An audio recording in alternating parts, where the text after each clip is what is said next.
Hama dzangu maswera sei? Kwaziwai mose hama dzangu dzinodikanwa. Ini ndinofara. Ndaswera hangu zvakanaka. Kunyangwe zvazvo ndiri kurwadziwa neroko. Ndinovimba mose mune rugare. Uye Ishe anokuchengetai pane zvose mumabasa nezvose zvamunoita muri kwamuri ikoko. Ndati ndiuyewo nhasi ndisweresane nemi, ndikwazisane nemi, tichisimbisana neshoko. Shoko rekutenda kune avo vose vanotendawo nevakada kuonekwa kwaIshe wedu Jesu Kristu. Saka ndine shoko randanga ndiri kuverenga panapa. Ndikaona zvakanaka zvakare kuti ndirigovane pamwe chete nemi vadikani hama.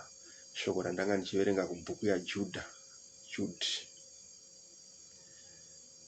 Saka ndichangotaura one or two things kubva paverse 20 and verse 21. Pane mashoko aripo andaverenga ipapo akandiitira zvakanaka. Mashoko anoti iwo, regai ndiverenge. Pane mashoko anoti, asi imi vadikanwa muzvivake pakutenda kwenyu. Asi imi vadikanwa muzvivake pakutenda kwenyu kutsvene, munyengetere mumweya mutsvene. Saka pane zvinhu zvataurwa ipapapa. Pavhesi 20 yoga pane zvinhu zviviri zvataurwa ipapa, kana kutoti zvitatu. Panzi ipo muzvivake, asi imi vadikanwa muzvivake pakutenda kwenyu. Muzvivake pakutenda kwenyu.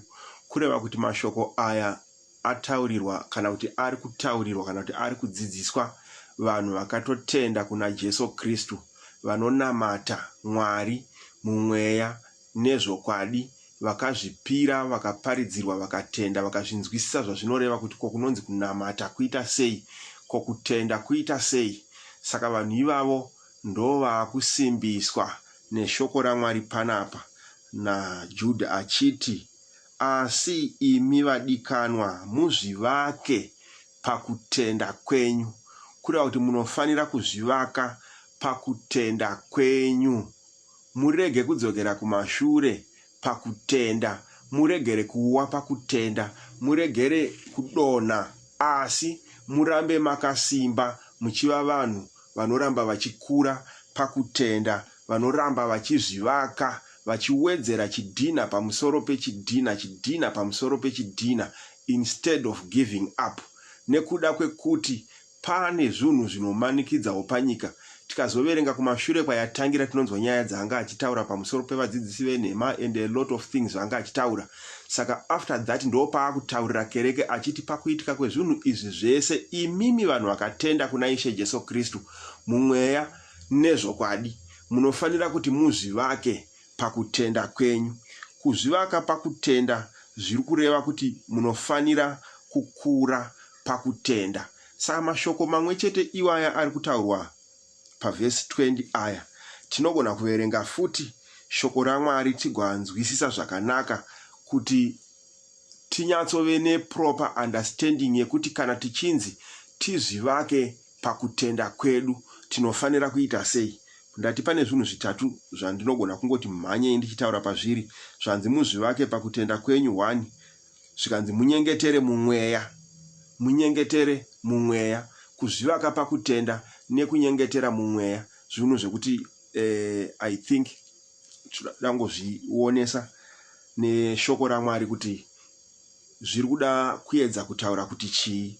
Saka pamusoro pekuti muzvivake, imimi vadikanwa muzvivake pakutenda kwenyu kutsvene tsvene, that is only kana muchitenda mumweya nezvokwadi, uye kutenda kwenyu kuine utsvene tsvene makuri, pasina kana zvimwe zvinhu zvinotaurwa pamusoro penyu, muri vanhu vari blameless kubva panguva yavakagamuchira kutenda. Kureva kuti vanhu vakatenda nemwoyo vachirevesa, vakanzwisisa zvose zvisingadiwe naMwari, vakazviregera, uye ndo zvavakurarama vachitoita. Saka vanhu vari kunzi muzvivake pakutenda kwenyu kutsvene-tsvene, vanhu vakatenda mumweya nezvokwadi, vari blameless but vanochengeta kutenda, ndo vakusimbiswa neshoko iri. Regai ndiverenge kuna vaKorose chapter 2 pavhesi ya7 tichinzwa zvakare pamusoro pevanhu ava vari kutaurirwa nekusimbiswa, kana kuti pamusoro pekereke yaMwari iri kusimbiswa kuti inofanira kukura pakutenda, yozvivaka pakutenda kwayo kutsvene. Kereke yaMwari inofanira kukura pakutenda iregere kuwa. Colossians chapter 2 verse ya 7 ndo pandoda kuverenga ipapo. Chapter 2 verse 7 pane mamwe mashoko anga ataurwa ipapo naApostle Paul achiparidzira kereke yaMwari zvakare kuvaKorose. Avataurira pamusoro pekuti varege kutsauswa, achitovanyevera kuti kana matenda kudai so, chiregai kuzowana kunyangwe chinhu chimwe chete chinouya chikakutsausai chikakubvisai pakutenda, nekuti kutenda kwamakagamuchira uku kweshoko raMwari, kweshoko raKristu, ikoko kuchakupai upenyu hunodarika upenyu hunoraramiwa hwese hungayemurwe nevanhu panyika ino, nekuti kune upenyu husingaperi hwakanaka. Saka kutenda uku, kana makutenda kwakuri, muregere kuzotsauswa kunyangwe nepadiki. Saka anoti naizvozvo sezvamakagamuchira Kristu Jesu, ndosaka zvanzi muzvivake pakutenda kwenyu. Hakuna munhu anotaurirwa kunzi anotenda kana asina kugamuchira Jesu Kristu, kana kutenda kwacho kuri muna Kristu. Saka kana munhu akagamuchira shoko raMwari, muna akagamuchira Jesu Kristu, ari kunzi naiyewo naizvozvo sezvamakagamuchira Kristu Jesu, chiita sei? Chizvivakai mukure pakutenda kwenyu. Ishe fambai maari, ndiko kunonzi kuzvivaka muna Jesu Kristu, kuramba muchifamba muri maari. Kunyangwe miedzo ikauya yakaita seimi, munoramba muri muna Jesu Kristu, right? Muine midzi yenyu nokuvakwa kwenyu maari. Anditi Jude verse 20 yati asi vadikanwa muzvivake pakutenda kwenyu. Ndo mashoko mamwe chete ari kutaurwa futi panapa na Colossians chapter 2 pavhesi ya7 ari kunzi muine midzi yenyu nekuvakwa kwenyu maari, makasimbiswa pakutenda sezvamakadzidziswa muchinyanya kuvonga. Muine midzi yenyu nekuvakwa, midzi nekuvakwa. Kana zvichinzi kuvakwa, zviri kureva kuti kunyatsokwaniswa mushoko raishe wedu Jesu Kristu. Saka kana vanhu vakakwaniswa vari muna Jesu Kristu, vanomira vakasimba, vachiziva kuti vakatewa pamidzi. Muti hauwiswe nemhepo kana uri panheyo dzakasimba, sezvinotaurwa neshoko raMwari. Ndo zviri kunzi muzvivake pakutenda kwenyu, muzvivake pakutenda kwenyu kutsvene-tsvene. Ndosaka zviri kunzi makasimbiswa pakutenda sezvamakadzidziswa muchinyanya kuvonga. Musingadzokere kumashure pakuvonga. Whatever zvinouya hazvina kana nebasa. Isu tinoramba tiri mushoko raMwari, tichiramba tichivakwa neshoko raMwari each and every day, each and every day raMwari. As long tatongotenderwa kuti tione zuva, tive vanhu vapenyu vanenge vakasvinura, vari kufema mweya weupenyu. Shoko raMwari rinotiwo as long tiri musituation yekungoti tiri paupenyu hwepanyika ino, chiri kufema tiri paupenyu hwepanyika ino, kana tiri vanhu vakatenda kushoko raishe wedu Jesu Kristu, tinofanira kunge tiri vanhu vanovakwa vaine midzi muna Jesu Kristu pakutenda, vanoramba vachisimbiswa each and every day. Naiko kutenda kwacho neconfidence dzekutenda idzo dzinoramba dzichitibuilda, dzichitikurisa mumunhu wemukati, dzinotipa kusatya, nekuda kwekuti hakuna chimwe zvechinhu chinotyiwa nemunhu kana muna Jesu Kristu. Saka izvozvo zvinotipa kusatya. Kusatya ikoko kunotikurisa pafaith. Saka faith kana ichinge ichikura, munhu wemukati anenge achivakwa, achivandudzwa each and every day, each and every time. That is why shoko raMwari richiti kune vakatenda musimbisane zuva rimwe nerimwe kana kuchanzi nhasi, because kusimbisana kukashayikwa. Zviri kureva kuti kuvakwa hakupo. Saka hatigone kuzvivaka pakutenda kwedu kana tisiri kusimbisana neivhangeri iyoyi, ivhangeri yaishe wedu Jesu Kristu.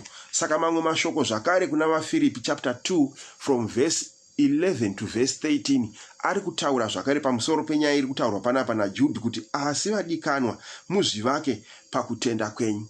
VaFiripi chapter 2 from verse 11. Tingosimbisana because hatina zvimwe zvatinogona kuita. Chapter 2 from verse 11. Inoti iyo panonzi Kristu mutungamiriri wedu pakuzvininipisa, right? Verse 11. Kuti ndimi dzose dzibvumire dziti Jesu Kristu ndiyeshe, kuti Mwari Baba arumbidzwe. Naizvozvo vadikanwa vangu, sezvamakateerera panguva dzose, hama kereke yaMwari, sezvayakateerera, sezvainoteerera nguva dzose, right? Ndisati ndiripo bedzi, asi zvikuru zvino kana ndisipo, pedzesai kuponeswa kwenyu nokutya nokudedera. Pedzesai kuponeswa kwenyu. Ishoko riri kungoreva kuti muregere kuzotsauka kana kudzokera kumashure panyaya dzekutenda. Asi kana makatenda, rambai makashinga, rambai makavakirwa panheyo dzaishe Jesu Kristu, makasimba kwazvo pakutenda, muchizviponesa sezviri kutaurwa neshoko raMwari. Anditi pedzesai kuponeswa kwenyu nekutya. Pedzisai kuponeswa kwenyu, because kana vanhu vakatenda vakapinda mushoko raMwari vakazongodzokera kumashure, zviri kureva kuti vatadza, vakundikana panhau yesalvation yekuponeswa iyi. Saka vadzokera kumashure. Hazvina basa kuti wakambotenda ukashinga chaizvo. The moment yaunodzokera kumashure wabuda panyasha, upenyu husingaperi hausangane nawo. Saka vari kurayirwa ndeavo vakanyatsochengeta kutenda nemwoyo wavo, vari kunzi vapedzese kuponeswa kwavo nekutya, vapedzese kuponeswa kwavo munyasha dzaishe Jesu Kristu. Kunonzi kupedzesa kuponeswa kurambira mukutenda, instead yekudzokera kumashure munhu achitowedzera kukura each and every day pamusoro peupenyu hwedu huri muna Ishe wedu Jesu Kristu. Saka pedzesai kuponeswa nekutya nekudedera, nekuti ndiye Mwari unoita mukati menyu kuda. Ndozviri kunzi asi muzvivake pakutenda kwenyu, nekuti ndiye Mwari unoita mukati menyu kuda nokuita zvose. Nokuti ndiye Mwari unoita mukati menyu kuda nekuita nokuda kwake kwakanaka, nekuda kwake kwakanaka. Saka vadikana, muzvivake pakutenda kwenyu sezvinodiwa naMwari, sezvinodiwa nemuponesi wedu Jesu Kristu. Tizvivake pakutenda kwedu kuda kuti tizvisimbise pakutenda each and every time, pamhepo dzose dzinouya dzinovhuvhuta, miedzo yose inouya along our way of life. Isusu vekutenda tinozvivaka pakutenda kwedu neshoko raishe wedu nemuponesi wedu Jesu Kristu, rinotiudza nekutisimbisa always kuti hatisi vekudzokera kumashure, hatizi vekutya, hatisina chimwe chinhu chatichavhunduka. Nekuti Matthew chapter 10 pavhesi ya 28 Ishe Jesu mbune vachitaura vakatoti muregere kutya vanouraya muviri. Anditi pane anotogona, ane simba rekuuraya muviri zvese nemweya, iye ndiye wamunofanira kutya, kwete kutya zvimwe zvese zvamungatya zvepanyika panapa zvinogona kungoti zvikanzi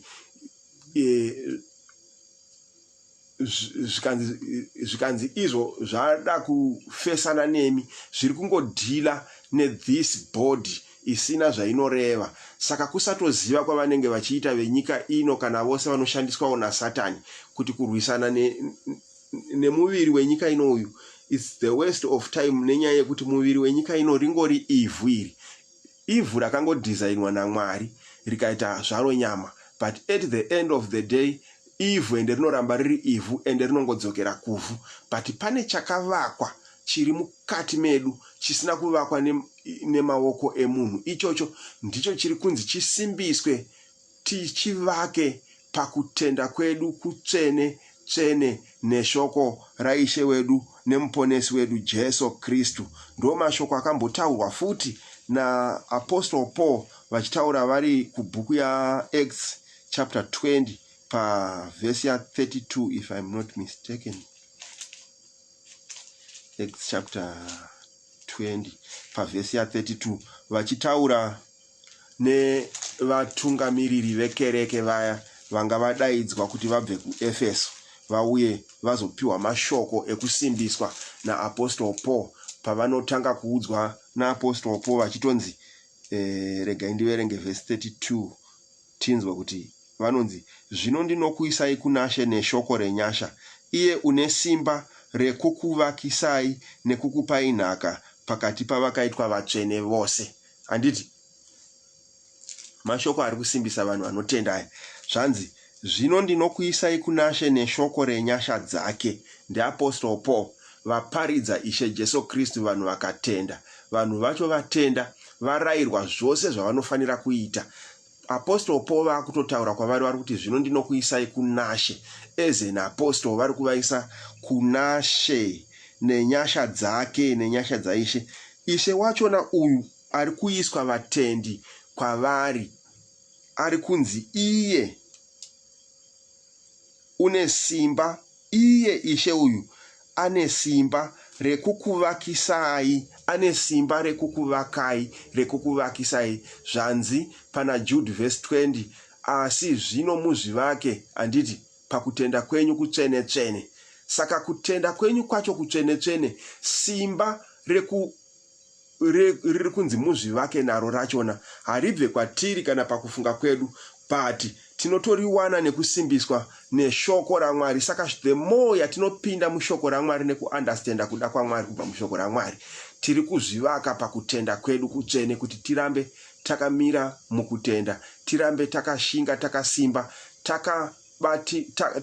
takavakwa panheyo dzaishe wedu Jesu Kristu ari kunzi iye une simba rokukuvakisai, kwete kukuvakisai koga, asi nekukupai nhaka pakati pavakaitwa vatsvene vose, nekukupai nhaka pakati pevakaitwa vatsvene vose. Yakataurwa uko kuna Apostle Peter vachiti nhaka yakachengeterwa vatsanangurwa, kureva kuti vose vanomira mushoko raMwari, vanomira vakasimba, vanusingadzokere kumashure, vasingacheuke kuleft kana kuright panhau dzekutenda, pamasituations anouya achisangana nevanhu along the way of life. Ivo vanoramba vachingoti inini simba rangu riri kuna Ishe Jesu Kristu.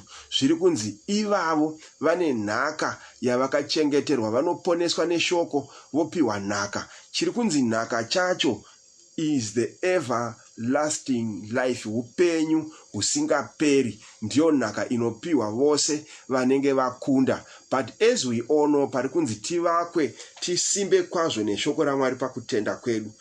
Zvazvinotaura nezvazvinoreva ndezvekuti tinenge tiri pabasa. Saka basa rachona kana munhu achitoshanda achishandira Mwari, we all know kuti hakuna munhu anopiwa pay before the end of the month. Kupiwa pay chiratidzo chekuti mwedzi wapera, iwewewo washanda basa rako sezvangafanira, sezvawakarayirwa kuti ushande uchiita. Saka kana munhu washanda basa rako zvichienderana nemarayirirwo awakaita kuti urishande, ukarishanda zvakanaka, panopera mwedzi unoona munhu anopiwa mugove wake unonzi pay.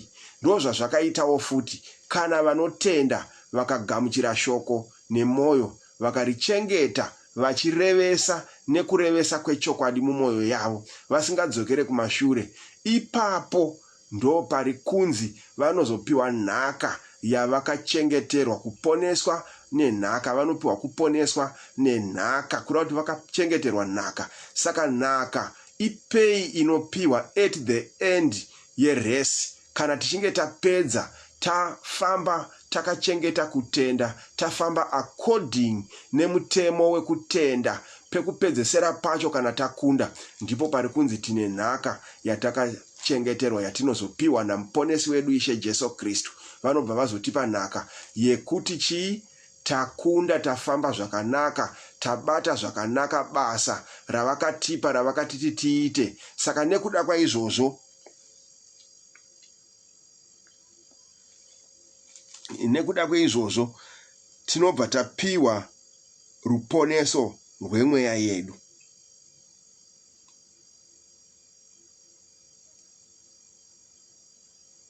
Hanzi nekukupai nhaka pakati pavakaitwa vatsvene vose. Saka nhaka iyi haisi kupiwa munhu wese wese, iri kungopiwa vese vakaitwa vatsvene. Chinoita vanhu vatsvene chii? Ivhangeri, ishoko raMwari. Shoko raMwari ndo rinoita vanhu vatsvene.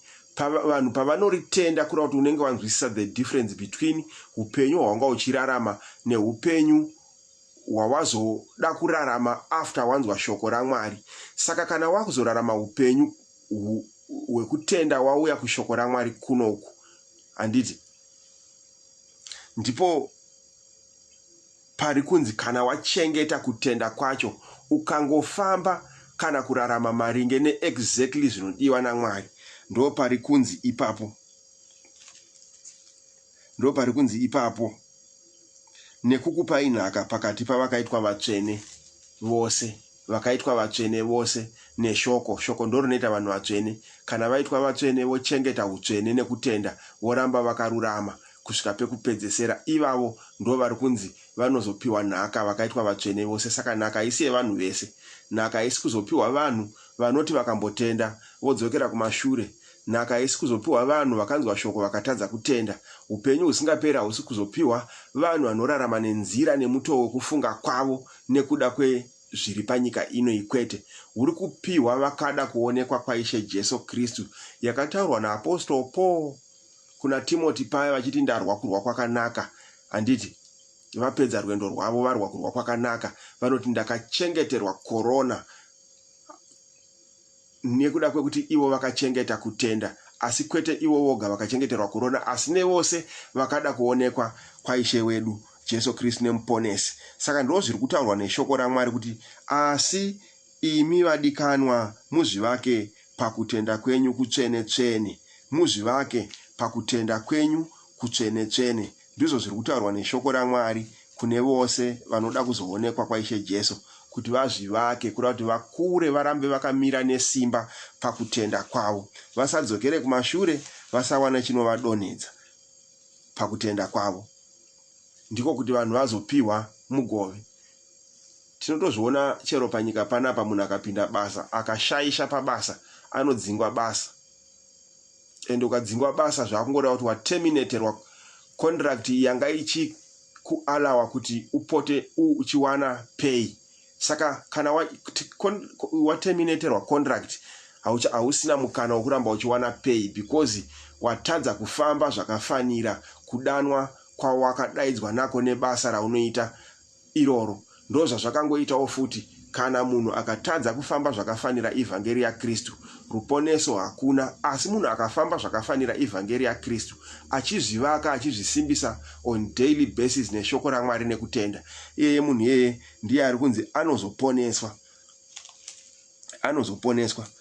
Unotonzwa rimwe shoko rakanyorwa panapa pana 1 Thessalonica 2 pavhesi ya 13 richingotaura mashoko mamwe chete iwayo. Ndiri kutaura ndichimhanya zvakaipa nhasi semunhu angotiwoka ndingouya ndisanganewo nehama, ndichikwazisana nehama, tichitopananawo 1 or 2 words.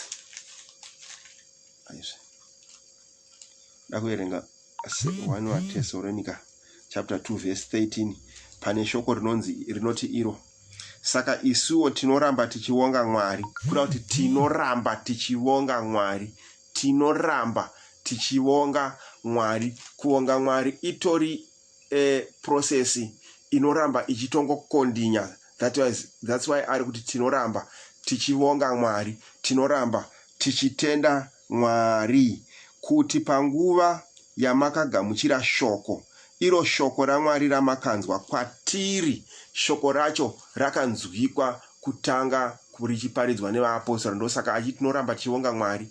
Handiti isu tinoramba tichivonga Mwari kuti panguva yamakagamuchira shoko, panguva yatakagamuchira vhangeri, ndo panguva yatakagamuchira kutenda, in other words. Handiti panguva yamakagamuchira shoko, iro shoko raMwari, shoko racho ratakagamuchira nderaMwari, harisi remunhu. Saka zvariri raMwari nekutenda kwacho tinotokuchengeta according kana kuti maringe nekuda kwaMwari muridzi weshoko racho ratakagamuchira, kana riri raMwari ratakagamuchira, which means tinoriraramawo futi maringe nekuda kwaMwari wacho muridzi waro shoko racho. Hatirirarame nekuda kwedu kana nekufunga kwedu, kana tarigamuchira riri raMwari. Handiti? Saka ramakanzwa kwatiri hamuna kurigamuchira seshoko ravanhu. Shoko raMwari kana richiparidzwa, vanotenda vese vakaparidzirwa havagamuchire shoko raMwari seshoko remunhu kana seshoko rinobva kumunhu, kwete. Vanorigamuchira seshoko rauya richibva kuna Mwari, auya achishumira angoshandiswa saMwari semessenger, but messenger haana chake pamusoro pechauya kuzoita deliver. Handiti? For example, makare tiri kuZimbabwe, technology isati yanyanya kuvandudzwa, taiona kuti kwanga kuine iya inonzi post office.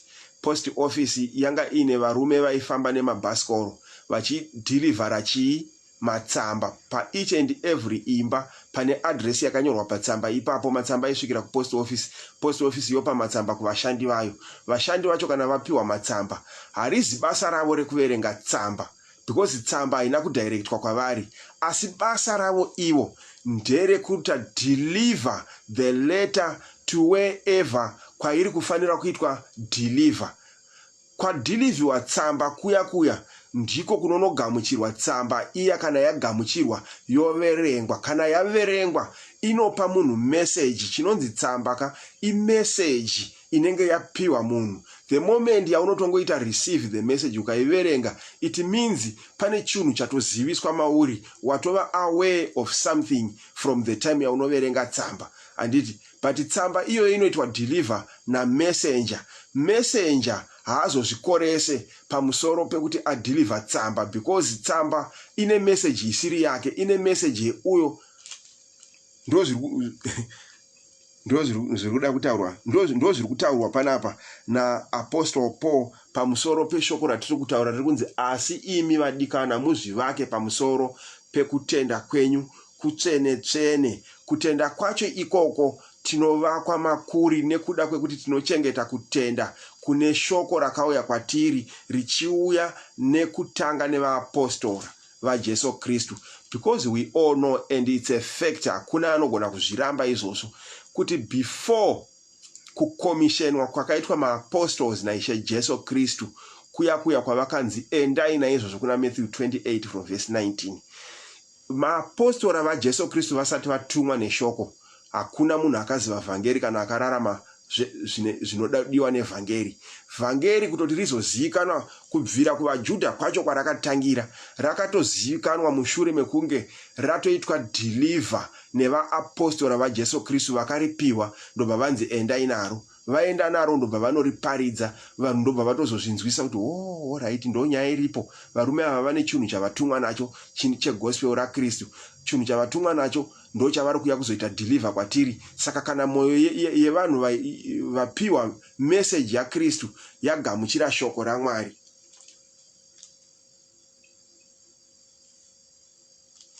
kana vagamuchira shoko raMwari, chavagamuchira ishoko raMwari, but richibva kunhume dzatumwa naro naMwari. Ndivo vaapostora. That's why Apostle Paul panapa anyora achiti, asi isuwo tinoramba tichionga Mwari kuti panguva yamakagamuchira shoko, iro shoko raMwari ramakanzwa kwatiri. Handiti? Ramakanzwa kwatiri, hamuna kurigamuchira seshoko ravanhu, kwete, asi makarigamuchira seshoko raMwari, nekuti rauya kwamuri richibva kuna Mwari. Isu tangotumwa naro, chatazouya tikaita deliver kwamuri ndechaMwari. Saka imiwo marigamuchira seshoko raMwari, kwete seshoko revanhu. Saka tinoramba tichivonga Mwari. Izvozvo zvinoramba zvichiita kuti mukure, nekuti muri kuziva kuti muri muna Mwari from the time yamagamuchira kutenda ikoko seshoko raMwari riri iro zviro kwazvo rinobatawo mukati menyu imi munotenda. Hanzi rinobata mukati menyu imi munotenda.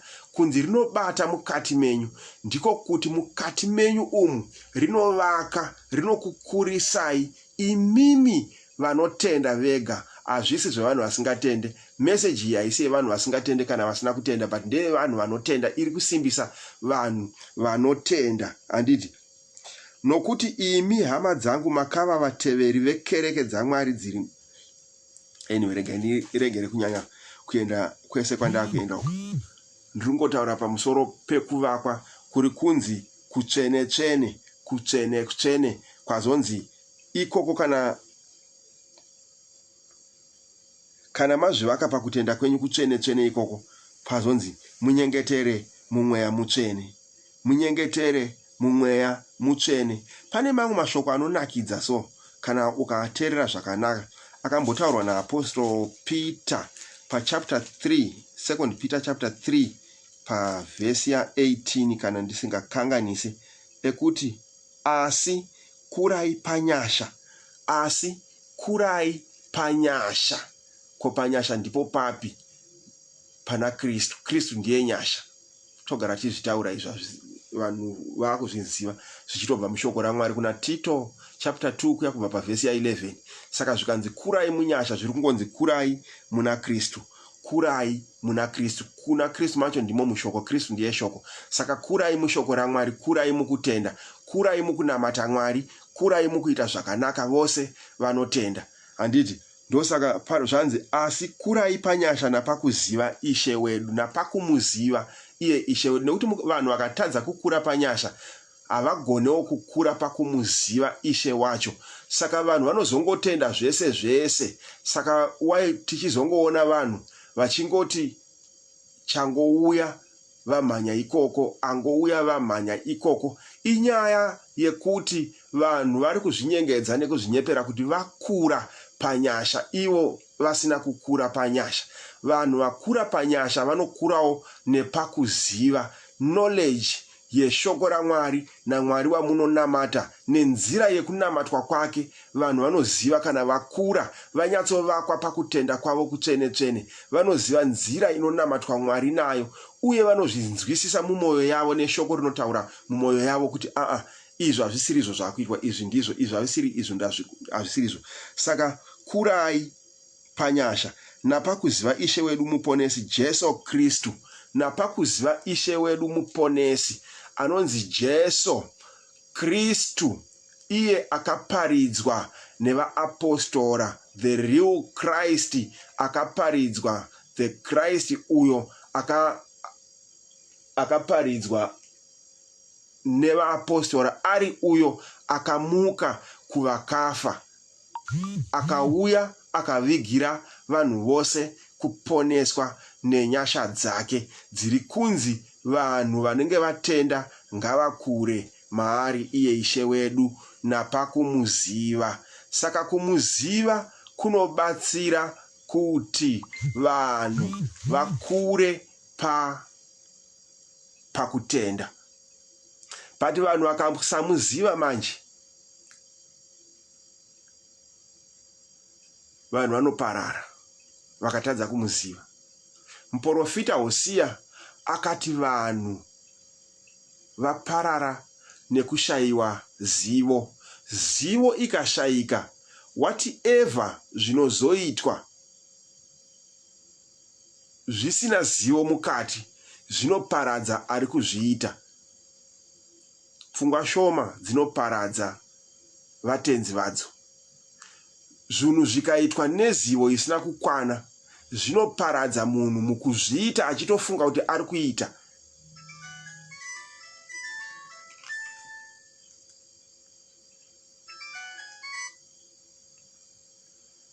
Zvinhu zvikaitwa vanhu vasina kukura panyasha nepakuziva, so vanhu vanoparara, kuparara chaiko chaiko. Vanhu vanosara vakunamata Mwari, but kunamata kwacho ndiko here, ndiyo nzira yachona here yekunamata Mwari nayo? Haisiriyo. Chinokonzera kuti isave iyo inyaya yekuti vanhu vanenge vakuita zvinhu nenzira yavo, kana kuti nenzira yangouya nemunhu akati itai izvi so azvifunga mumusoro make. But munhu akaita zvinhu zvaangofunga mumusoro make chero akazvirayira vanhu vakawanda kuti vazviite, vanhu vakawanda chero vakatove obedient kwazviri, vakatozvitenda vakazviita, but zviri zvinhu zvabva mupfungwa kana mumusoro memunhu kuti itai so, namatai Mwari muchidai nenzira iyoyo. Izvozvo hazviponese vanhu, because vanhu vari kunamata nenzira yavo yafungwa nemunhu, but vakange vakura panyasha nepakuziva Mwari Ishe Muponesi Jesu Kristu, vanoziva kunamatwa kwaanoitwa nemanamatirwo anoitwa nezvaanoda iye Mwari nezvaasingade. Because pane vamwe vanhu vanonzi kana kuti vanoti vari kunamata Mwari, but vasiri kuita kuda kwaMwari, vachiita kuda kwemunhu. It's very important kuti kana vanhu vachinzi vanoda kuvakwa, vanoda kukura pakuziva Mwari, vachengete kutenda kwavo kutsvene muna Jesu Kristu, ngavazive Jesu Kristu wacho kutanga, ngavanzwisise zvenheyo dzekutendeuka mavambo, ngavazive manamatirwo anoitwa, ngavazive whoever anovashumirira kuti zvaari kushumira ndizvo here zvakarayirwa naMwari kana kuti hazvisi. That's why muchiona kuti varume vepaBheria vaitoti kana vana Paul vakaparidza, despite kuti Paul is an apostle from Christ, atumwa naKristu, asvika achiparidzira varume vepaBheria, vaizvinzwa kuti zviri kutaurwa, shuwa murume ari kutaura uyu, but vaisangotanga kuzvitenda, vaienda kunotarisa mumagwaro kuti ndizvo here izvi, ndiko kukura panyasha ikoko, ndiko kuti munhu ari kuvandudzwa, ari kuvakwa, ari kuvandudzwa, munhu wemukati ari kukura pakuziva Jesu Kristu, kukura pashoko raMwari, pakuziva kuda kwaMwari kwete kuda kwevanhu, pakuziva kushumirwa kwaMwari kwete kushumira kwevanhu. Nekuti zviri paviri, pane vhangeri yeushe inoshumirwa iri yaJesu Kristu, poita vhangeri yevanhu yavanoshumira zvavo kuri kuda kwevanhu, vachimisikidza zvido zvevanhu, zvoita hazvo kunge kunamatwa kwaMwari. Vanhu vosopinda mazviri nekusaziva. Saka tati Hosea akati vanhu vangu vaparara nekusaziva. Vanhu vaparara nekusaziva. Kusaziva kunoparadza ende kusaziva kunotadzisa vanhu kukura. Vanhu vanogona kushingaira zvekushingaira zviya vachiti vari kunamata Mwari, but pasina zvavari kuita, pasina kana zvavari kuita, vakatoshinga kudaro, Mwari anenge achiti zero, hapana zviri kuitwa. Saka kana nguva yake yakwana yekupa mugove, vose vakashingaira nekusaziva, vachifamba nekusada kwaMwari, hazvina basa kuti vakarara musango, vakarara mumakomo, vakatsanya vachiti vari kunamata, as long vakaita zvose nekusaziva, Mwari haasi kuzovaponesa. That is, Mwari akapa mukana wekuti vanhu vaparidzirwe the true gospel raJesu Kristu, richichumirwa kutanga nevaapostora vakaripiwa kuti vanoriparidza. From then vose vakazotenda, zvipo zvaMwari zvemweya mutsvene zvozoramba zvichiita manifest kune vose vanenge vachitenda, vachizopfuurira mberi vachiparidza shoko ringori rimwe chete iroro rakanyatsa kururamiswa nevaapostora vaIshe Jesu Kristu. Saka panapa Peter ari kutotaura mashoko aataura panapa, ndaverenga pavhesi 18 panapa yaangoti iyo,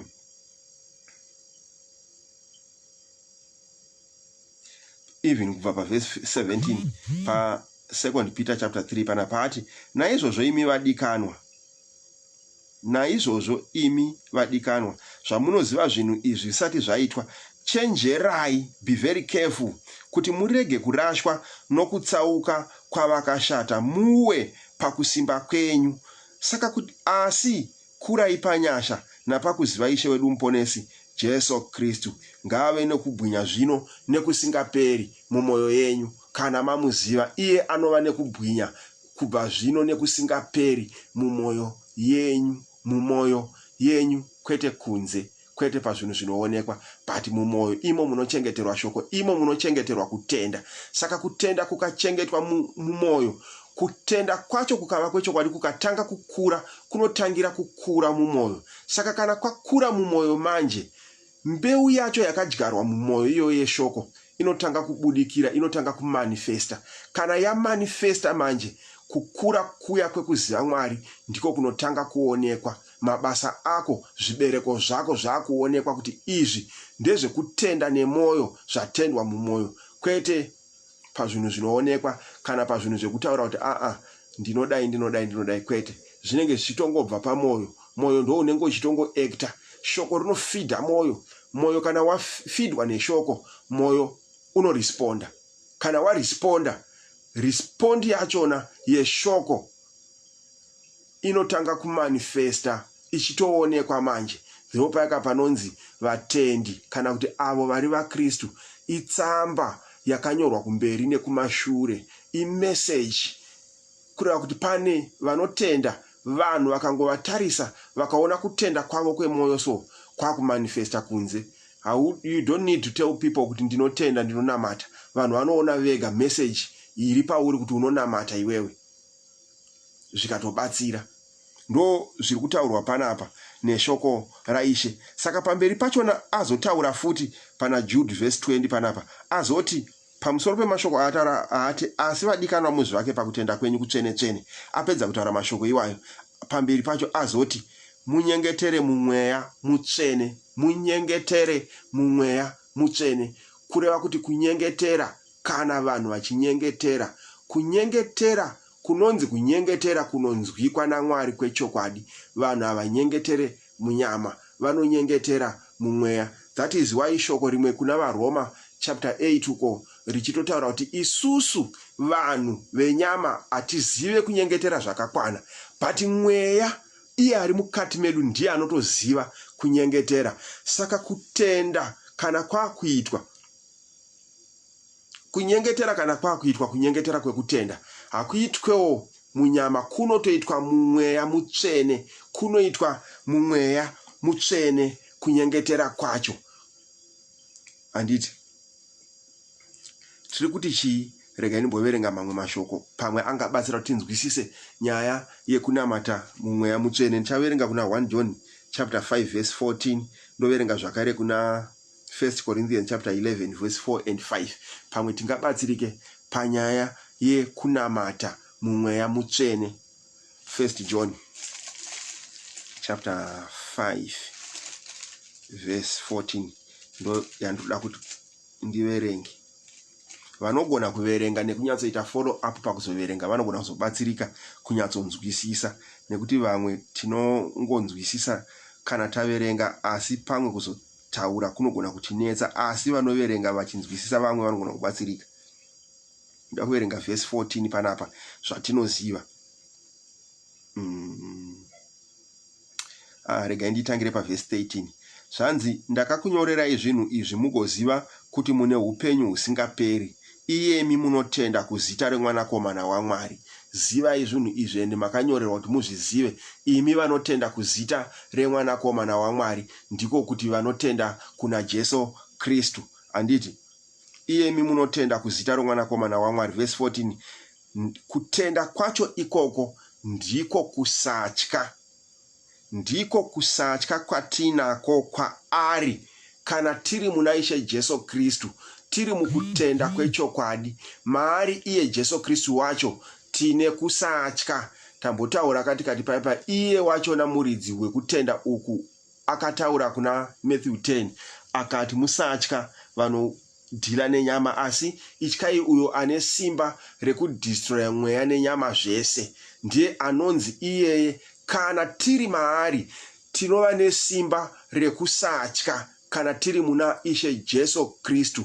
Kureva kuti kana tiri muna Ishe Jesu Kristu, kunyangwe zvose zvatinenge takuita, kusatya kwedu, kusatya nekuti tiri mu the spiritual territory. Hakuna chinosvika chikati affecta kana chikatibata as long tiri ikoko, because hakuna chinhu chenyama chinogona kupinda muimba yemweya chikatoita zvachinoda. Saka tine kusatya kana tiri mumweya.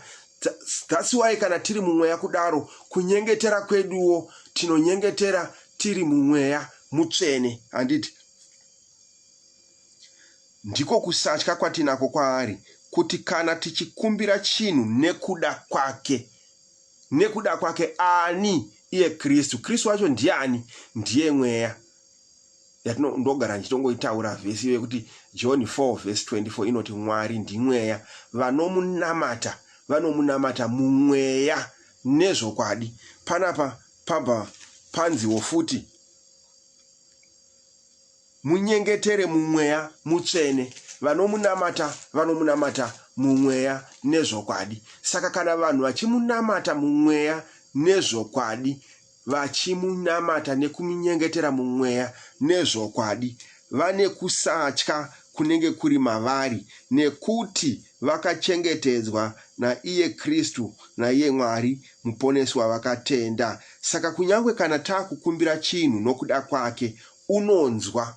Kana taakukumbira nekuda kwake, zvikanzi kana tichikumbira nekuda kwake, zviri kunzi kana tichikumbira mumweya, nekuti Mwari haataure kunyama, anotaura kumweya. Saka Mwari vakataura kumweya, mweya unorespondawo futi mumweya, mweya unorespondawo futi spiritually kana Mwari vachinge vataura. Sakawo kana tonyengetera, tinonyengetera nekuda kwake. Kureva kuti tinonyengetera mumweya ndiko kuti tinonyengetera nekuda kwake. Hatinyengetere munyama kana pakufunga kwenyama. Ukaona tangodaro tatadza kukura munyasha, ndipo paya patinopedzesera taakuita zvandanga ndichitaura kuti munhu anogona kuenda kumasowe, akaenda kugomo mazuva nemazuva achitsanya, achidii, but ari kunyengetera ari munyama, mindset yake yakafokasa pazvinhu zvenyama, haasi mumweya, haasi kunyengetera nekuda kwake. Saka Mwari haagone kumunzwa. Kana munhu asiri mumweya, shoko raMwari kuna 1 John ikoko rinoti Mwari haanzwe munyengetero wemutadzi. Munhu anonzi mutadzi munhu ari munyama asiri mumweya. Saka kunyange ukanyengetera zverudzi rwupi, ukadaidza zvemutoo upi, Mwari haakunzwe. Ukatoita kunge wanzwikwa iwe uri munyama, haasi Mwari akunzwa.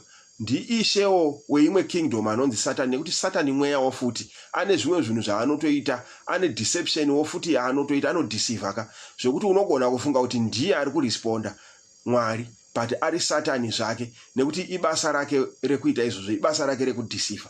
Saka vari vaMwari vanotenda mumweya nezvokwadi chaiwo, vanoita zvinhu zvavo zvese zvekutenda mumweya, kunyange kana vonyengetera vanonyengetera mumweya, nekuti Mwari haanzwe zvenyama, anonzwa zvemweya. Saka mweya unovabatsira kuita zvinhu zvose. Saka kana ivo vanyengetera vari mumweya, shoko rabva rati panapa, iye Mwari kana tikanyengetera nekuda kwake unotinzwa. Zvino kana tichiziva kuti unotinzwa pazvose zvatinokumbira, tinoziva kuti tapiwa mikumbiro yatakakumbira kwaari. Anditi tapiwa mikumbiro yatakakumbira kwaari. Ndo zviri kutaurwa neshoko pamusoro penhau yekunyengetera in spirit iri kutaurwa panapa pana Jude verse 20. Pana Jude verse 20 panzi munyengetere mumweya mutsvene, munyengetere mumweya mutsvene. Regai ndiverenge mweya ndati ndozoverenga futi 1 Corinthians chapter 11 verse 4 and 5. 1 Corinthians chapter 11 verse 4 and 5. 1 Corinthians chapter 11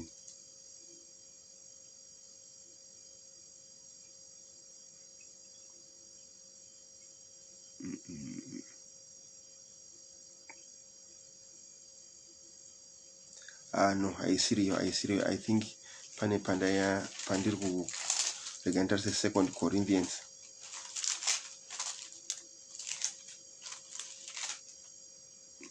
verse 4 and 5.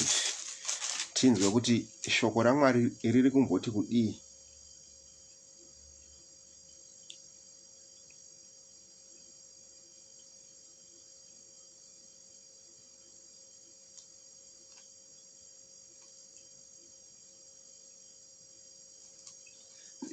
Kuti chino kuti kana mumwe achiuya unoparidza mumwe Jesu watisina kumboparidza isu kana zvimwe. No, haisiriyo scripture yandiri kuda. Ikazonyatso uya mumind yangu ndichaita sei? Alright, regai ndiverenge chapter 12 pavhesi ya 3 ndichitrai kurangarira iyo 1 Corinthians chapter 12 verse 3 pamusoro pane mamwe mashoko aripo zvakare ipapo.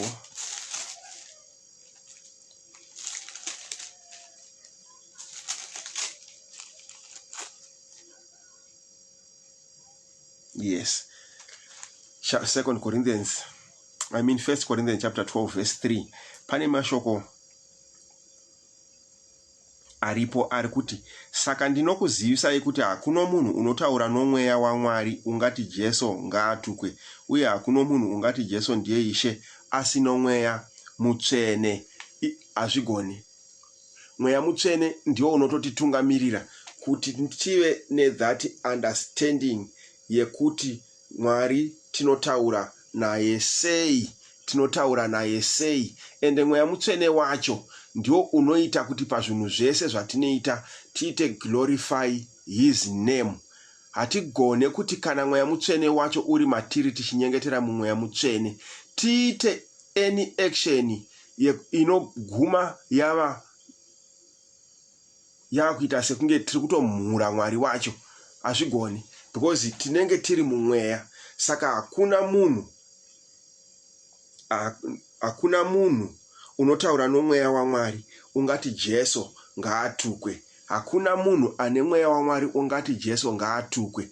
Asi kuti Jesu ngaatukwe hakutaurweka nemuromo sezvakungoti tafadzwa ataura akati Jesu ngaatukwe, Jesu ngaatukwe. Kwete, kuti Jesu ngaatukwe kunotaurwa nemoyo.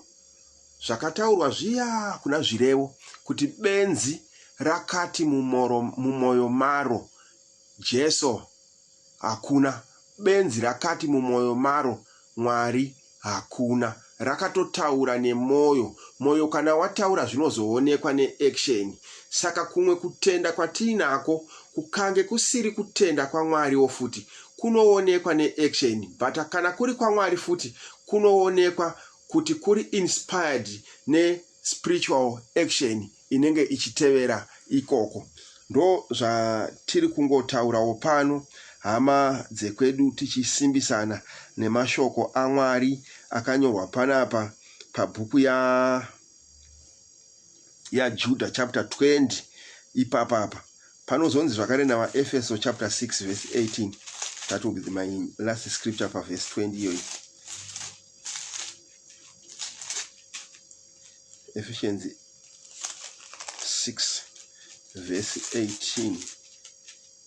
Panonzi munyengetere nguva dzose nokunyongetera kwose nekukumbira mumweya. Munyengetere nguva dzose nekukumbira kwose. Anditi munyengetere nguva dzose. Munyengetere nguva dzose nokunyengetera kwose nokukumbira mumweya, muchirinda pazvinhu izvi nokutsunga kwose nokukumbirira vatsvene vose. Nekukumbirira vatsvene vose. Anditi ukazinoverenga pavhesi 17 yacho yanga yatoti torai ngowani. Torai ngowani yoruponeso nomunondo womweya, iro shoko raMwari. Ndo kana mari tora rinokuvaka irokupai kunzwisisa nekuziva zvinhu zvese. Sana kana muzonyengetera nguva dzese munenge makuita muchiziva nekuti ngowani yeruponeso ndiyo inenge yava in charge, in control of everything chamunenge makuita. Saka muchengete murudo rwaMwari muchitarira ngoni dzake. Muzvichengete murudo.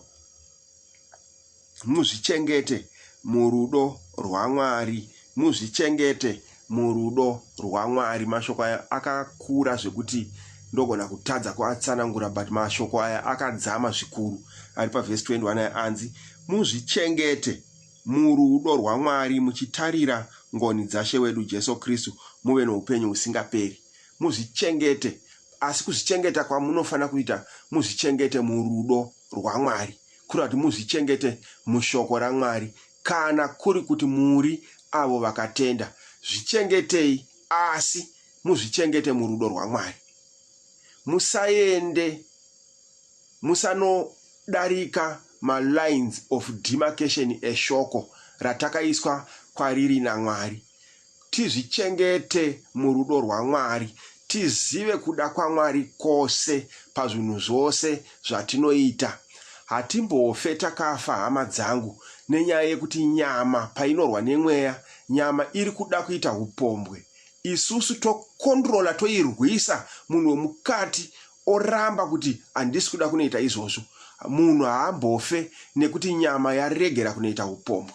Saka vanhu vanofanira kuzvichengeta murudo rwaMwari, mukutya Mwari, mukuziva kuda kwaMwari, kuziva kuti kunonzi kuzvichengeta murudo rwaMwari, kuziva kuti Mwari vanodei. Ko, zvandiri kuita izvi ndiri kuzviita in line neshoko raMwari here, kana kuti ndabuda murudo rwaMwari rwaakaratidza kuti Mwari akada nyika nekudaro kuti akaipa kumwanakomana wake, ndobva apfuudzira kuti kubva kumwanakomana wake kuti nevose vanozotenda kwaari vave neupenyu husingaperi. Saka vanotenda kwaari ndo vanozvichengeta murudo rwake iye rwaakatouya narwo akaruparidza kwatiri, tikarutenda, tarutenda tikabhabhatidzwa murudo rwake, kureva kuti taakugara maari. Zvose zvatinenge tichiita tinozviita maringe neshoko rake, kuti ko shoko raMwari rinoti kudii. Saka tizvichengete murudo rwaMwari. Ndo zviri kutaurwa neshoko, tizvichengete murudo rwaMwari, hama dzangu. John chapter 15 pavhesi 9 and 10 yanga yambotaura zvakare achiti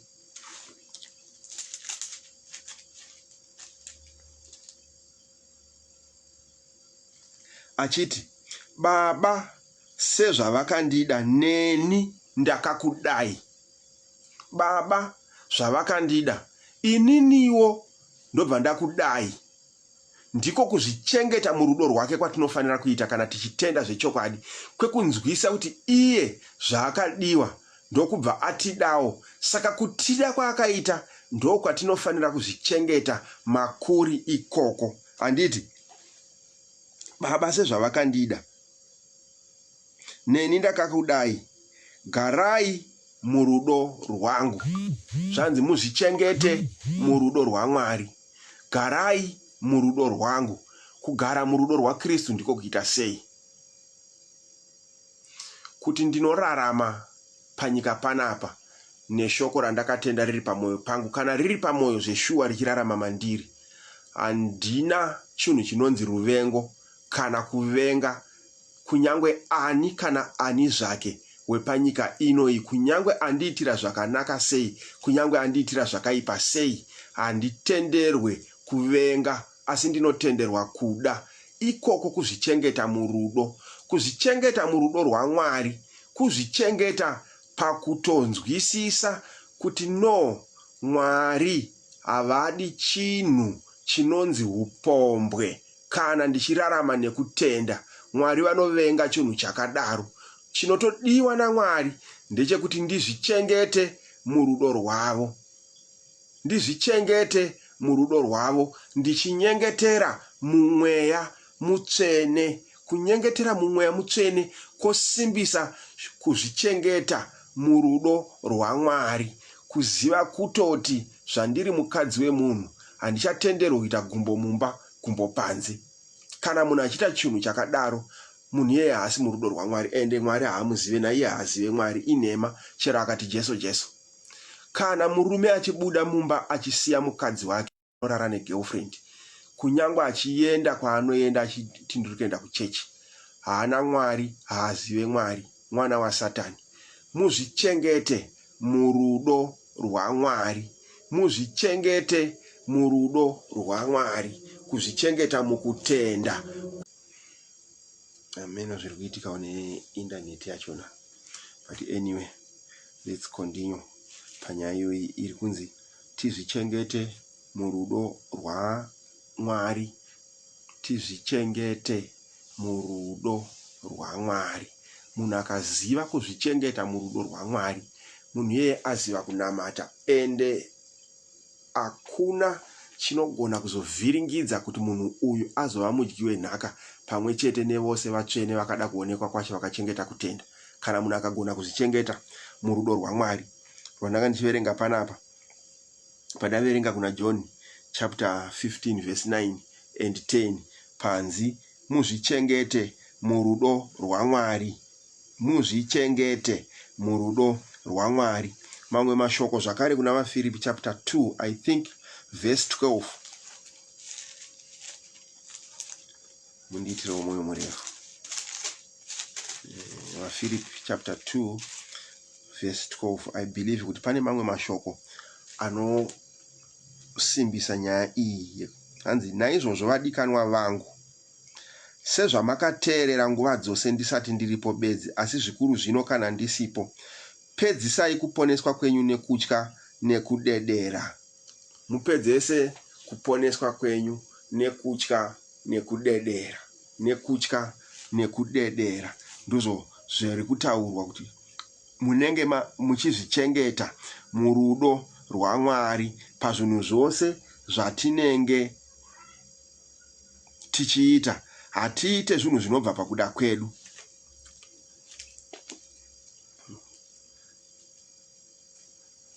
Handisi kunyatsonzwa zvakanaka nhasi, handisi kufunga zvakanaka.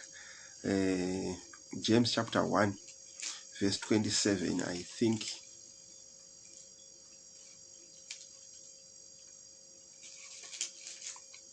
James chapter 1 verse 27, maringe neshoko rekuzvichengeta murudo rwaMwari.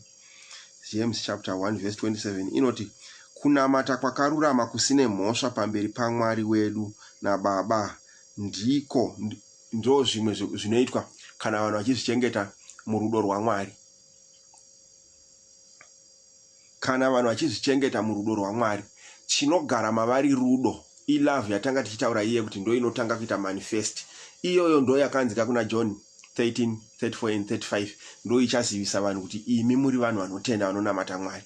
Rudo. Saka mabasa erudo kana vanhu vachizvichengeta murudo rwaMwari ndiyo ega anoonekwa. Hapaonekwe mamwe kana mamwe aya atingataura kana kufungidzira, kwete. But mabasa erudo ndiyo ega anoonekwa. Ekutoti chero munhu akanditadzira ndinoresponda nemabasa erudo, nekuti inini wacho ndiri kuzvityira, ndiri kutozvichengeta murudo rwaMwari. Nekuti ndikatadza kuzvichengeta murudo rwaMwari ndikangobuda panyasha, kuponeswa pandiri hapasina. Saka verse 27 ya James 1 yatoti kunamata kwakarurama, kunonzi kunamata uye kwakarurama ndiko kuzvichengeta kamurudo rwaMwari. Zvimwe zvacho zviri makuri ndezve izvi zvekuti munhu anenge achiita izvi.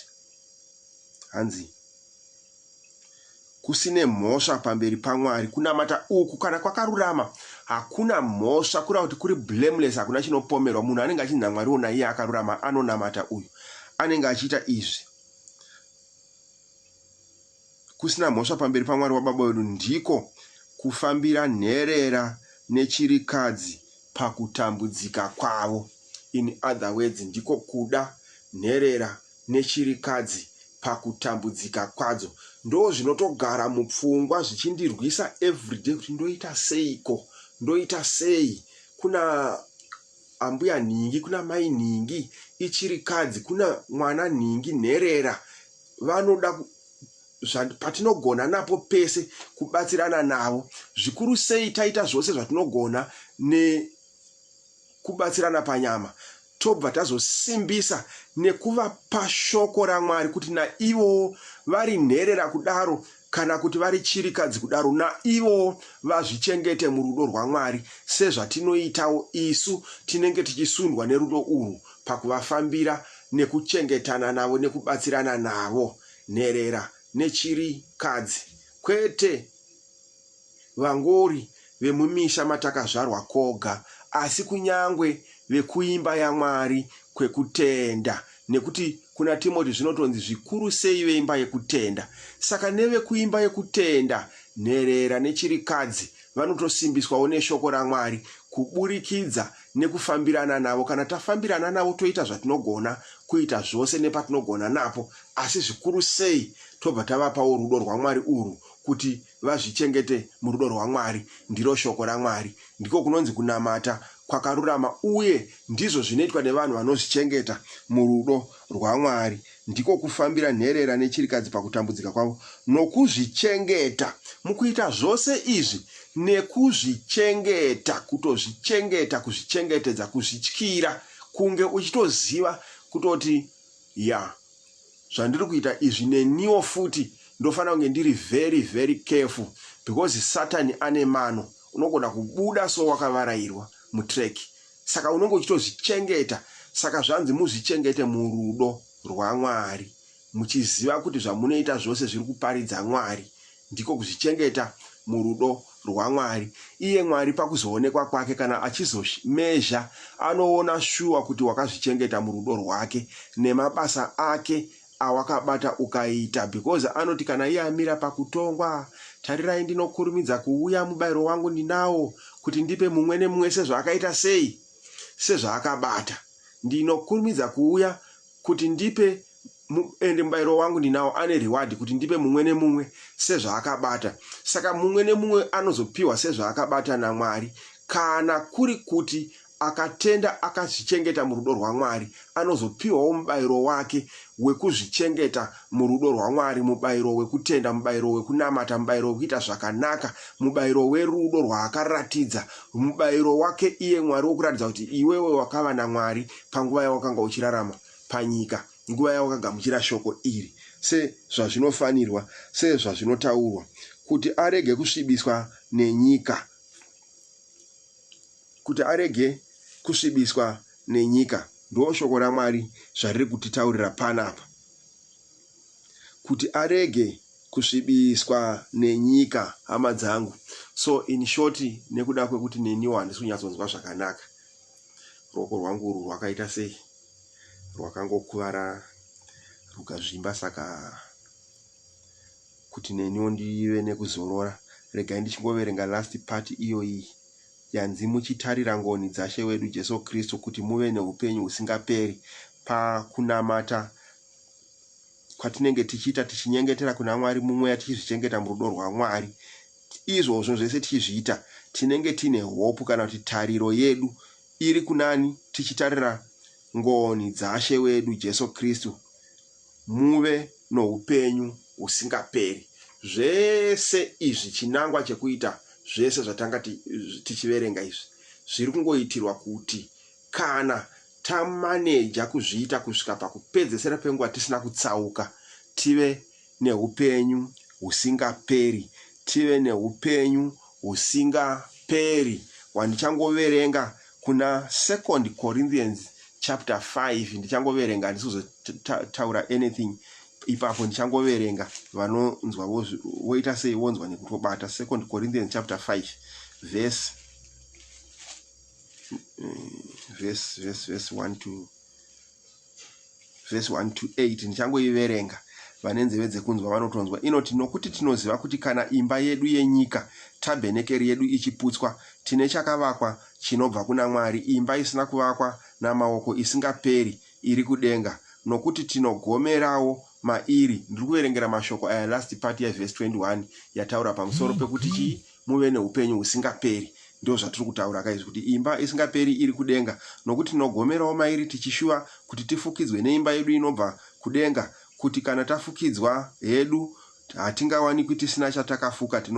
Nokuti nesu tiri mutabhenekeri iyi tinogomera tichiremerwa, tisingadi kuti tikutunurwe, asi kuti tifukidzwe, kuti chinofa chimedzwe neupenyu. Zvino uyo wakatigadzirira chinhu ichi ndiMwari, wakatipawo rubatso rwomweya. Naizvozvo tinotsunga mwoyo nguva dzose, tichiziva kuti kana tichigara mumuviri hatigari kunashe, kana tichigara mumuviri hatigari kunashe, nokuti tinofamba nokutenda, ndiko kuzvichengeta murudo. Tinofamba nokutenda, hatifambi nekuona. Tinotsunga mwoyowo tichiti zviri nani tirege kugara pamuviri, kuti tigare kunashe. Tinofamba nekutenda kwete nekuona. Saka kutenda kwacho kwatatiitaura kwanzi naPeter paya 3 pavhesi ya 18, tikure panyasha nepakuziva.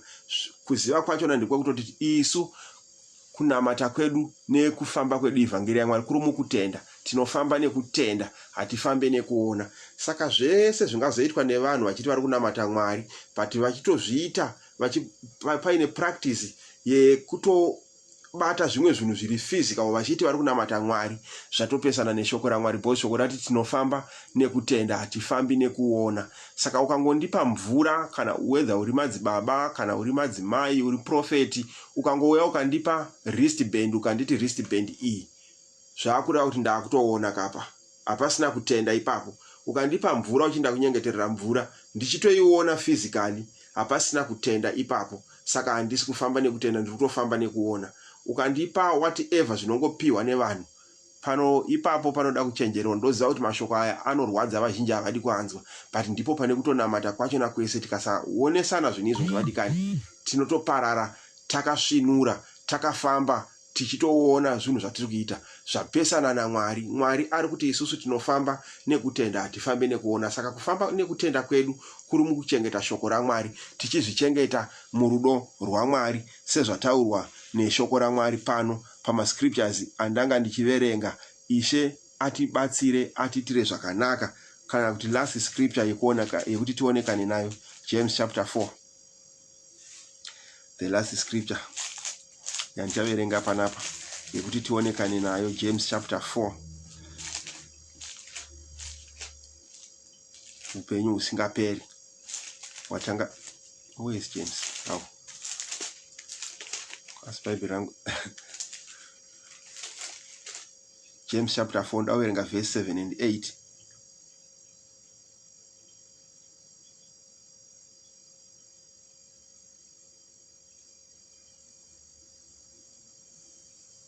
Ndizveri. Yes. Naizvozvo muzviise pasi paMwari. Handiti zvanzi muzvichengete murudo rwaMwari. Zvakunzi saka zviisei pasi paMwari.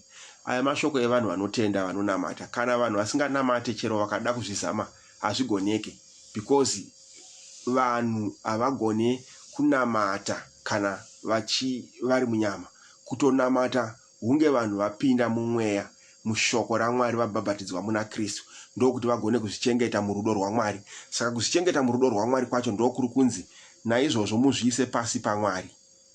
Dzivisai dhiabhorosi. Anonzi dhiabhorosi ndi Satani. Dzivisai, kana mamudzivisa iye anokutizai. Ndo mashoko anotaurwa kuna vaFilipi chapter 1 paverse 27 pai panonzi asi fambai bedzi zvakafanira ivhangeri yaKristu, kuti kunyangwe ndiripo kana ndisipo ndinzwe kuti mumire nesimba. Izvozvo zvoga, kumira kwenyu nesimba, zvichava chiratidzo chekuparadzwa kumuvengi wenyu. Muvengi ndi Satani. Saka Satani vanhu vakamira nesimba pazvinhu zvese, vachiziva kuti takachengetwa murudo rwaMwari nesu tiri kuzvichengetawo murudo rwaMwari, ipapo Satani haana mukana navo. Saka zvanzi Satani anotozokutizai ndiye, nekuti anenge achiona kuti mune simba. Ishoko raMwari handisini kudaro. Naizvozvo muzviise pasi paMwari. Dzivisai dhiabhorosi agokutizai. Swederai kuna Mwari, iye agoswederawo kwamuri. Swederai kuna Mwari, kuti Mwari aswederewo kwamuri, auye aite ugaro hwake matiri. Hunge isu tazviisa pasi pake, tararama nekuda kwake, pasina zvimwe zvatinopomerwa kana zvekufungidzirwa. Hongu yedu ichingova hongu, kwete yedu ichingova kwete. Ndizvo zvinodiwa naMwari izvozvo. Ndizvo zvinodiwa naMwari. Agokutizai. Swederai kuna Mwari, iye agoswedera kwamuri. Shambai maoko enyu, imi vatadzi. Natsai mwoyo yenyu, imi mune mwoyo miviri. Inatsei. Vanhu vanoti vanonamata Mwari vaine mwoyo miviri, vatopiwa yambiro, hanzi natsai mwoyo yenyu, imi mune mwoyo miviri. Natsai mwoyo yenyu. Musaite zvekuti munoda kunamata, at the same time munokundwa nenyama. Zvatiri kutaura, vanhu vanoti vanoda kunamata, but at the same time nyama inenge ichivakunda. Munhu anoda kunamata, anototi anonamata, but haabve kumba kweboyfriend upombo uchingoitwa every day, every time, now and then. At the same time achiti ari kunamata. Hakusi kunamata Mwari ikoko, my brothers and sisters. Zvanzi tisave nemwoyo miviri, tisave nemadouble standards, and tisacompromise kutenda kwedu. Tisave nemadouble standards pakutenda. Kunamata ndinoda, at the same time ndinoda kuba kubasa. Ndiye ndichingoti mbudzi inofura payakasungirirwa. Unenge uri mbudzi zveshuwa, nekuti mbudzi dzichaiswa kuruboshwe dzigoendeswa kugehena kune moto wakadzigadzirirwa. Saka ngatisaite mwoyo miviri. Yes, kana tichitenda Mwari tinogona kuva exposed zvakanyanyisa pazvinhu zvinogona kutotifumisa paupenyu hwepanyama. But kana tichitenda Mwari tinongozviisa pasi paMwari, tinozvichengeta murudo rwaMwari. Rudo rwaMwari ndiro kuti munhu haafanire kuba. Haugone kuba kana uine rudo rwaMwari. Kana rudo rwaMwari ruri mauri, hazviite haube. Haugone kuchita mukadzi wako kana murume wako kana rudo rwaMwari ruri mauri. Even boyfriend yako yaunodanana nayo uchiti unoida, haugone kuinyepera kuti unoida, asi iwo une vamwe vaviri kana vatatu outside. izvozvo hazviitwe nevanhu vanozvichengeta murudo rwaMwari, nekuti kuzvichengeta murudo rwaMwari kunosanganisira kuva honest, kutendeka pazvinhu zvese kuna Mwari nekuvanhu. Haugone kuti uri pasi paMwari kana kuti unozvichengeta murudo rwaMwari uchipupura nhema, uchizvikavhira nekunyepa kutaura nhema, nekuti nhema dzinotaurwa nevana vaSatani. John 8:44, baba venhema ndidhiabhorosi, ndiye Satani. Saka anotaura chokwadi Satani anomutiza, but anotaura nhema Satani anozviswededzawo kwaari mumwoyo make, woita ukama hwakanaka. Saka zvanzi tisaite mwoyo miviri, tisave nemwoyo miviri. Ndo shoko raMwari rakanyorwa zvariri kutaura, hama dzangu. Mwari wekudenga ngaatiitire zvakanaka. Mwari wekudenga ngaatichengete, titende nemwoyo wezvokwadi, tibude tizviraure pazvinhu zvakaipa kana tichida kuva vanhu vaMwari. Otherwise tikararama tine mwoyo miviri, tingangozvifunyepere zvedu panotaura nyaya yeupenyu husingaperi kuti tichava pamwe chete naMwari, but hazvigone kuti tive pamwe chete naMwari kana tine mwoyo miviri. Hazviite. Zvingatova nani kubuda pachena, kuregera kuenda chero paungano yekereke, kutongorora achibudira pachena kuti hai ndakakundikana ndakadzokera kumashure. Zviri nani than kufeka uchiita kunge vanhu uri pamwe chete nekereke, iwe usiri pamwe chete uine mwoyo miviri. Unoda kunamata, panoitwa zvinhu zvechechi uripo, haurove, even macontributions unotopa hauregere and so on. But at the same time hauregere futi kuita zvakaipa. Unoramba uchiita zvakaipa, ukabva ipapo wakunoita zvimwe zvakaipa. Mwari haana matwe saizvozvo. Shoko raMwari ratapa scripture tapedzera naye panapa, James chapter 4 verse 7 and 8, inonakidza kune vanoda kuverenga, neku iyo ine zvinhu zvakatowanda zvinogona kutobata kana munhu achizviverengera. Ngatiibatisisei, tiinzwe, tiiverenge, tiise pamwoyo pedu kutaura kwayo, especially pavhesi 8 pekupedzesera payati, imi mune mwoyo miviri, natsai mwoyo yenyu, imi mune mwoyo miviri, natsai. Kureva kuti tendeukai, rangarirai pamakawa, mutendeuke.